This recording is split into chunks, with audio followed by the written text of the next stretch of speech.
Section 1. The Search. Chapter 1. The Adventure Will Not Cease. I felt the disappointment deeply when it appeared that my connections with Nostradamus were severed in late 1987. I had come to enjoy my visits with the learned man. I felt like a tyro student sitting at the feet of the great master. Feeling totally inadequate to comprehend even a portion of the knowledge within him, I at least grasped at straws and tried to ask questions that would help impart some of that knowledge to others. Instead of becoming enlightened by my participation in this project, I more often than not felt like a struggling schoolgirl being chastised by a stern yet loving schoolmaster. I found that he possessed a wonderful sense of humor, although at times his wit could become biting and almost cruel. He had great impatience with ignorance, or what he perceived to be stupidity. Several times I had the impression that he felt out of place in his own time period. He had unintentionally isolated himself because his interests were so far beyond those of his peers that it was difficult to find anyone he could share anything with. Maybe this was why he found solace with the beings of the future. At least we could understand that many of his visions and predictions would have caused him great harm or even death if he voiced them in his time. He said that some of his students understood a portion of what he was trying to impart, but he was also isolated from them because he was a man out of place, a man with an intellect and ability far ahead of his time. I sometimes felt a sadness coming from the man because he knew no one would ever truly understand. But at least I felt we were helping him, allowing him an outlet, a way to express his emotions and fears across the expanse of time.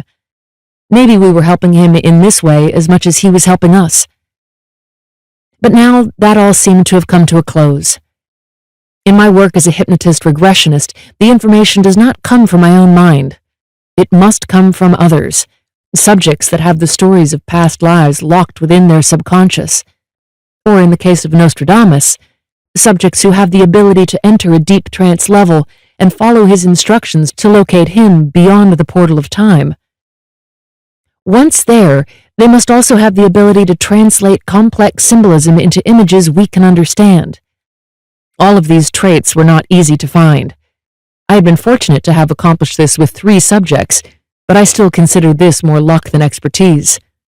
In each case, events in their lives had taken precedence, and I was only able to work with these people in passing. Our lives touched briefly, and then they went in other directions. My work was never their main interest or concern. Their own life was. And this is as it should be.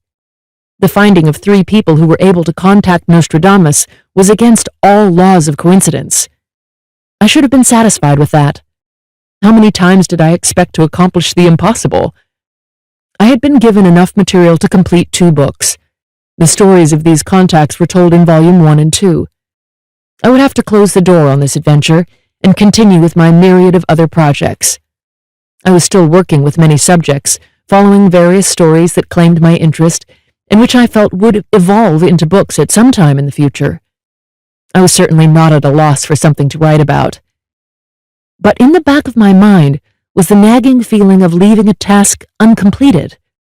I had promised Nostradamus I would help with the translation and interpretation of his quatrains into modern English, and the job was only half done. Maybe there was nothing new in the remaining 500 untranslated quatrains. Maybe he had conveyed the essential story to us, and we would have to be satisfied with that. Maybe this was all that had ever been expected of me and my job was finished. Maybe. But then, why did I have the feeling I was letting him down? I knew I had no choice in the matter. Without a suitable subject to work through, the project was in limbo, and I had to consider that door closed. My first contact had been made in 1986 through the mature Elena, artist and mother of 10 children.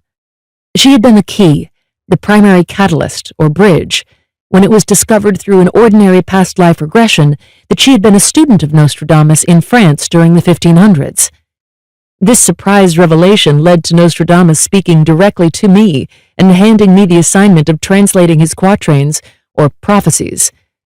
He wanted people to understand them and be warned about what the future held for our world. But this communication was cut short when Elena moved back to Alaska.